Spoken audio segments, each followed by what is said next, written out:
देखिए अब इस प्रसंग से शिक्षा, यद्यपि जय और विजय ने बहुत गलत किया था, यद्यपि जय और विजय ने किया तो काम गलत था, फिर भी भगवान उनके उद्धार के लिए इस धराधाम पर आए। क्यों?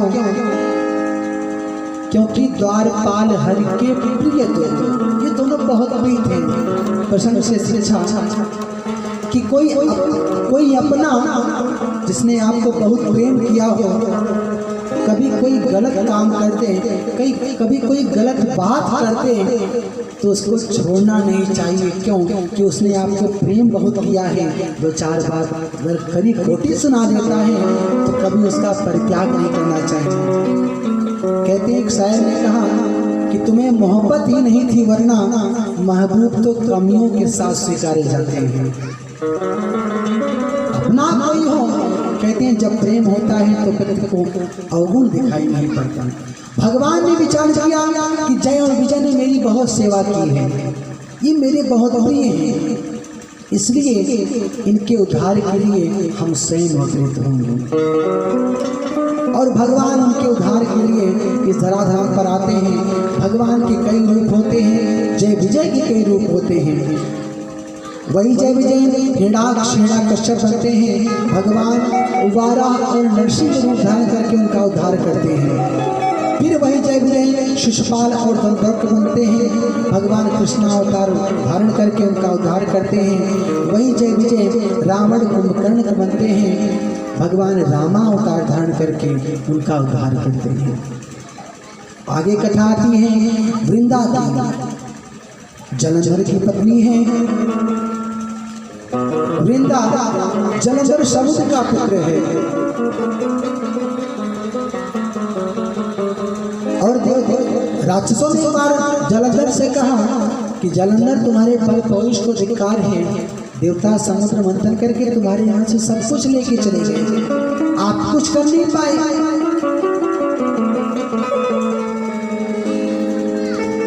और इस रोष में जलंधर देवताओं को परेशान करता है, देवताओं को मारता है, पर खुद क्यों नहीं मरता? क्यों? परम सती असुराधिप नारी, उसकी पत्नी जो है परम सती है, ते ही बलता ही ना जिते वह पुरारी। सम्मुखीन संग्राम अपारा, धनुज महाबल मरे महादेव से युद्ध करते हैं, फिर भी वह मरता नहीं। क्यों? परम सती असुराधिप नारी, उसकी पत्नी परम सती है, इसके प्रभाव से वो नहीं मरता। देवताओं ने विष्णु भगवान से, नारायण भगवान से निवेदन किया कि प्रभु इस तरह सब देवता सब मारे मारे फिर रहे हैं, आप कुछ करिए वरना हम सबका जीवन संकट में बहुत है। तो भगवान ने किया क्या? इधर जलंधर युद्ध के लिए गया होता है, उधर भगवान जलंधर का रूप धारण करके आते हैं। वृंदा पूजा में बैठी है, वृंदा को भगवान ने आवाज दिया।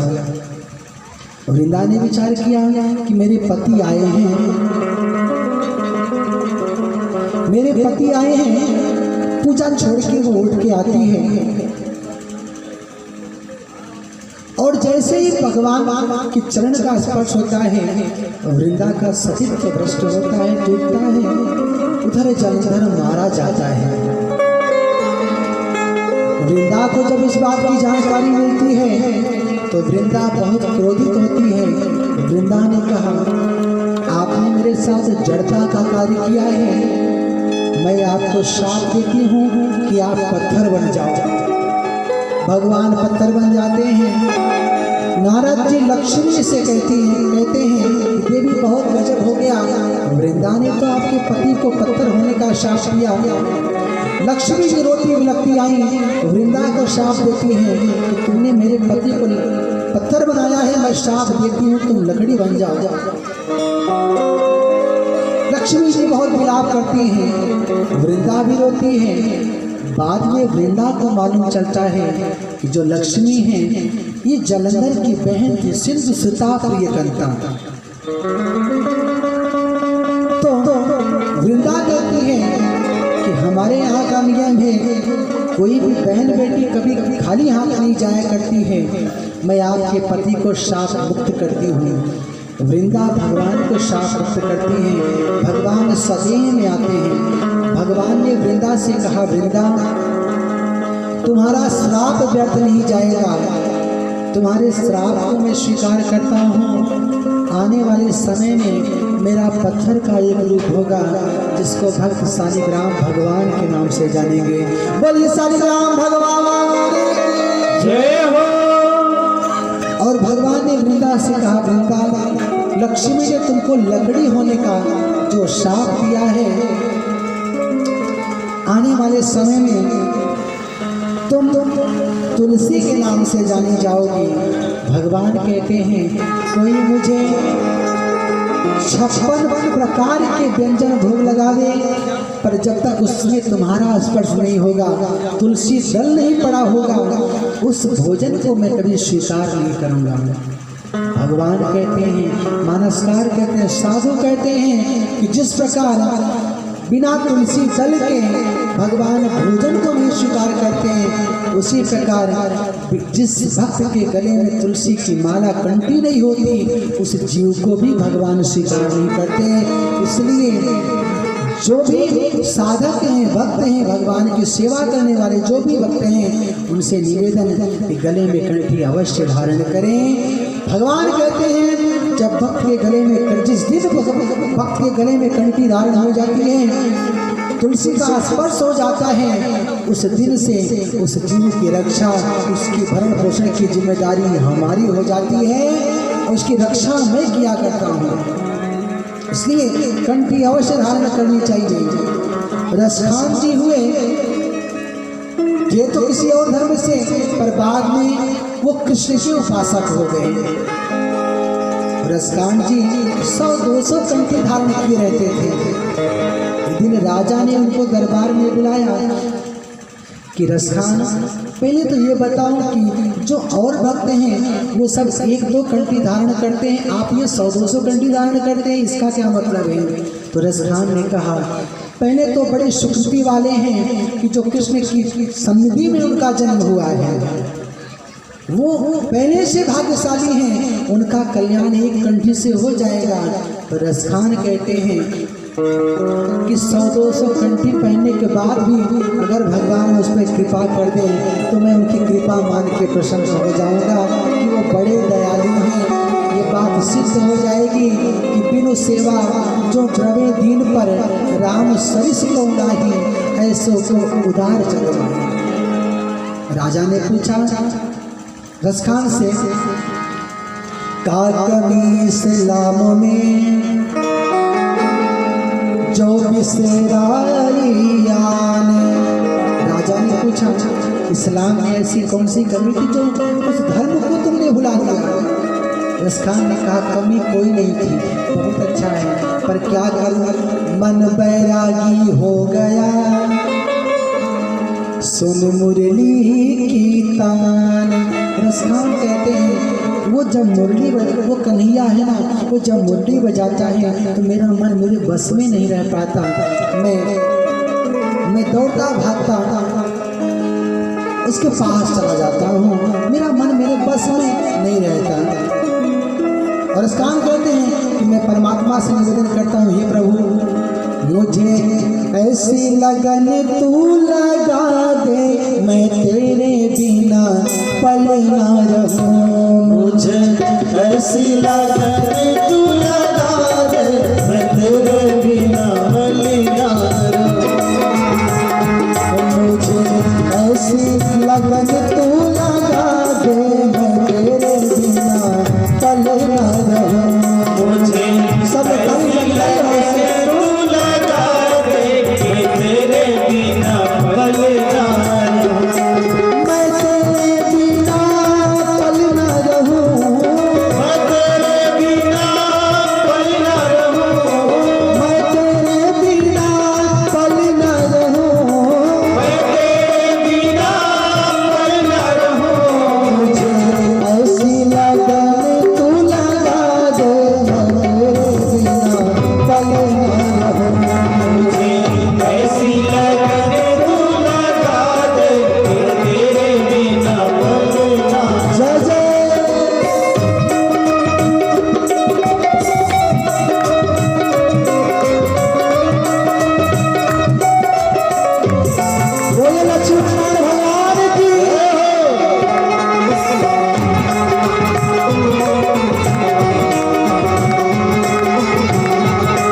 तू लगा दे मैं तेरे बिना पल ना रहूं। ऐसी लगन तू लगा दे मैं तेरे बिना पल जय जय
जलंधर की पत्नी वृंदा को प्रेम दिया, सम्मान दिया। इसलिए जीवन में भक्त को चाहिए कि गले में तुलसी अवश्य धारण करें। भगवान भोलेनाथ कैलाश की ज्ञान गद्दी पे बैठ के भगवान के जन्म के का तीसरा कारण बताते हैं कि एक बार नारद जी की वजह से भगवान को अवतार लेना पड़ा। नारद शाप दीन एक बारा, कल्प एक कहीं लगे अवतारा। महादेव कहते हैं कि देवी एक बार भगवान देवर्षि नारद की वजह से अवतरित हुए। इतना कहा, मैया बातचीत में निवेदन, प्लीज थोड़ा सा बस भैया थोड़ा सा बस जल्दी छोड़ेंगे आप लोग।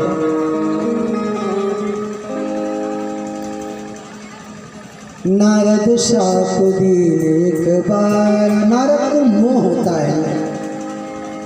कल्प एक ही लगी अवतार,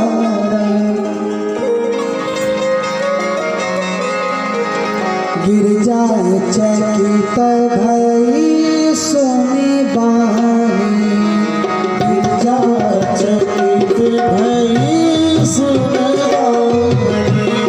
नारद विष्णु भगत पुनि गानी, नारद विष्णु भगत पुनि गानी। शाप मुनि दीना, सब मुनि दीना। काय अपराध रमापति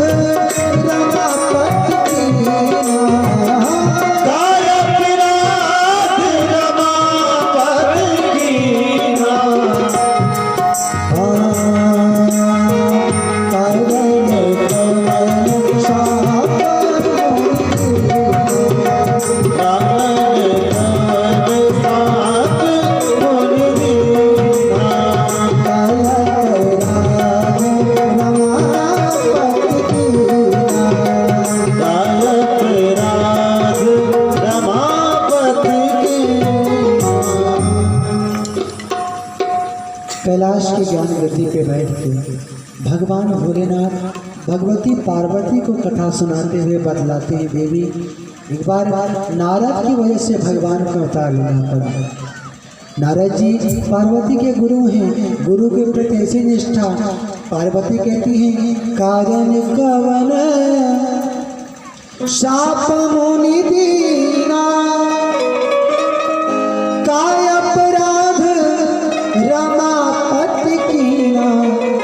पार्वती कहती, विष्णु ने ऐसा कौन सा अपराध कर दिया जिसकी वजह से उनको शाप देना पड़ा। महादेव कथा सुनाते कहते हैं, देवी एक बार नारद जी घूमते टहलते कहीं जा रहे थे, एक सुंदर जगह उनको दिखलाई पड़ती है।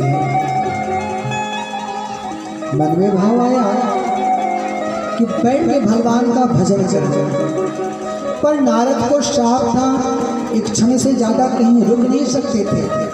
महाराज दक्ष ने उनको श्राप दिया था, पर भगवान की ऐसी कृपा, भगवान को याद किया वहां।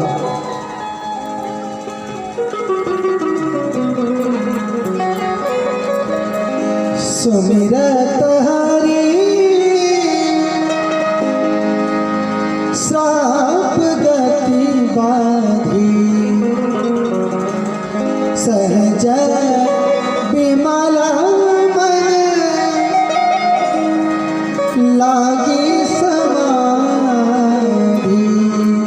भगवान का ध्यान किया तो श्राप की गति कुछ समय की बाधित हो जाती है और वो समाधि में चले जाते हैं।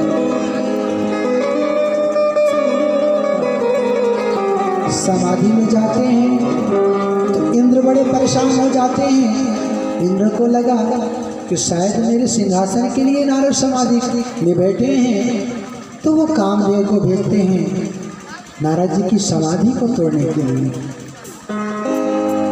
कामदेव पुष्प का धनुष, पुष्प का बाण लेके अप्सराओं को लेके नारद जी की समाधि को तोड़ने के लिए आते हैं। अप्सराएं नाच गान कर रही हैं, पायल की आवाज आ रही है, कंगन की आवाज आ रही है, घुंघरू की आवाज आ रही है, पर नारद जी ज्यों के तो समाधि में बैठे हैं। कामदेव बहुत परेशान हो जाता है। काम कला कछु मुनि न व्यापी, निज भय डर मनोभव पापी। काम का प्रभाव नारद जी पे पड़ा नहीं, कामदेव डर जाता है तो किया क्या, पुष्प की एक माला ले जाके नारद जी के गले में डाल देता है और खुद चरणों में गिर पड़ता है। बारंबार प्रशंसा करता है। प्रशंसा से व्यक्ति बिगड़ जाता है, व्यक्ति के अंदर अहंकार आ जाता है, उसका विकास रुक जाता है। नारद जी की आंख खुलती, देखा क्या, सामने कामदेव दिखलाई पड़ते हैं। नारद जी ने कामदेव को क्षमा कर दिया, पर उनके अंदर अहंकार आ गया। जब अहंकार आया तो गुमान गोविंद भावत नाही, भगवान नारद के पास से चले जाते हैं। नारद के अंदर इस बात का अहंकार आ गया कि कामदेव भोलेनाथ की समाधि को तोड़ दिया, पर मेरी समाधि को नहीं तोड़ पाया, मैं जितेंद्रिय हो गया। कुछ दिन इंतजार किया कि शायद ये बात सबको मालूम हो गई होगी, लोग मेरी प्रशंसा, मुझे बधाई देने आएंगे, पर जब कोई नहीं आया तो रहा नहीं गया, खुद चले गए कैलाश। मार चरित्र सब शिव ही सुनावा, सारी काम कहानी भगवान भोलेनाथ को सुनाई।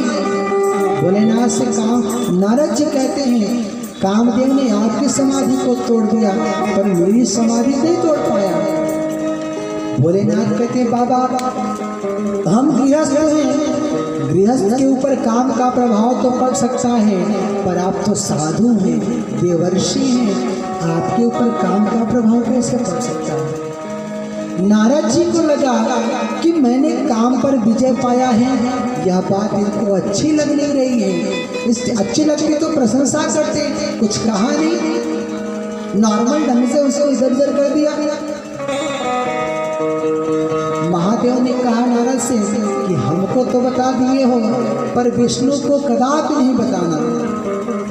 नारद जी ने कहा कि वो पूछेंगे, चर्चा करेंगे तो शिव जी ने कहा कि चले प्रसंग दुरायो तब हम, वो चर्चा भी करें फिर भी अवॉइड कर देना, नहीं तो ठीक परिणाम होगा नहीं। पर नारद के अंदर अहंकार, कुछ दिन विचार किया कि हो सकता है विष्णु खुद आए, पर नहीं आए तो भाव आया कि एक बार जाऊंगा वैकुंठ, एक बार जाऊंगा फिर नहीं जाऊंगा, एक बार मिल तो रूपसों से जाते हैं। एक बार कर तल पर बीना, एक बार कर तल पर बीना, गावत हरि गुण गान प्रवीणा, गावत हरि गुण गान प्रवीणा, क्षीर सिंधु गवन मुनि नाथा, क्षीर सिंधु गवन मुनि नाथा, जपस श्री निवास धृतिवासा,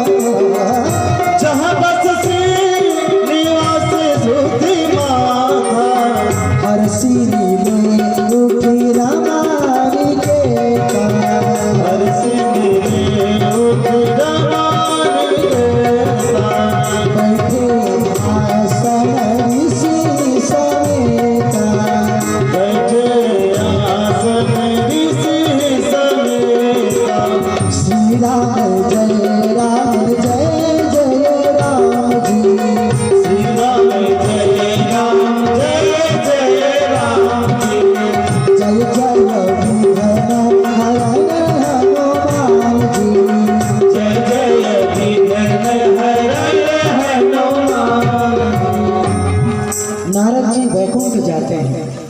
वैसे जब आते थे तो भगवान लेटे रहते थे, पर जब आ जाए तो क्या किया, हर्ष मिले उठ रामा निकेता। भगवान हर्षित होकर उठ के मिलते हैं। नारद को लगा कि लगता है बात पहुंच गई है यहाँ तक, नहीं तो जब पहले आता था तो लेटे रहते थे। उसके बाद डबल क्या हुआ, बैठे आसन ऋषि समेता। जहाँ अपना बैठे थे वहीं नारद को बैठा दिया। अब नारद फूल के और गुब्बारा हो गए कि अब हमारे जैसा कौन हो सकता है, विष्णु के बगल में बैठ गए हैं। लक्ष्मी परेशान कि प्रभु आपकी लीला क्या, नारद को कहाँ बैठा दिए आप। भगवान ने लक्ष्मी से कहा कि नारद के अंदर अहंकार आ गया है और मैं उस अहंकार को दूर करने की व्यवस्था कर रहा हूँ।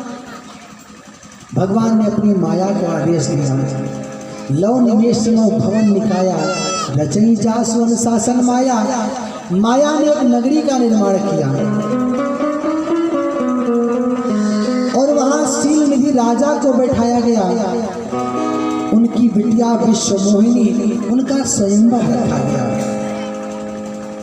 नारद जी लौटे तो मन में विचार किया कि इस रास्ते से तो कई बार गया हूँ, ये नगर कभी दिखाई नहीं पड़ा, आज ये बहुत रमणीय नगर है। लोगों से पूछा भैया ये चहल पहल क्यों हो रही है। लोगों ने बताया महाराज शील निधि का नगर है, आज उनकी बिटिया विश्वमोहिनी का स्वयंवर है, वह जिसका वर्ण करेगी उसके साथ वो विवाह करेगी। नारद जी ने कहा थोड़ा अंदर जाके चेक किया जाए क्या है अंदर। नारद जी अंदर जाते हैं, राजा उनको ससम्मान बुला के लेके जाते हैं, सुंदर आसन पर बिठाते हैं और अपनी बिटिया विश्वमोहिनी को बुलाते हैं। विश्वमोहिनी का हाथ नारद के हाथ में दे दिया और नारद जी से कहा कि थोड़ा देख के बताओ कि इसको पति कैसा मिलेगा। अब विश्वमोहिनी इतनी सुंदर थी कि नारद जी देखते रह गए उनको। दिया था हाथ देखने के लिए, लेकिन चेहरा देखने लग गए, समाधि लग गई। राजा ने सावधान किया कि महाराज आपको हाथ देखने के लिए बोला था, आप चेहरा देख रहे हो। नारद जी ने कहा कि ज्योतिषी हम हैं कि आप।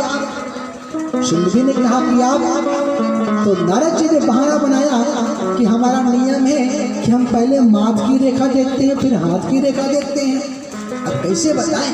अब नारद जी के हाथ में हाथ है, विचार कर रहे हैं कि प्रभु अब ये हाथ छूटे ना, ऐसा कुछ कर। राजा ने बताओ कि इसको पति कैसा मिलेगा। तो जो लिखा था वो नहीं बताया। कछुक बनाई भूप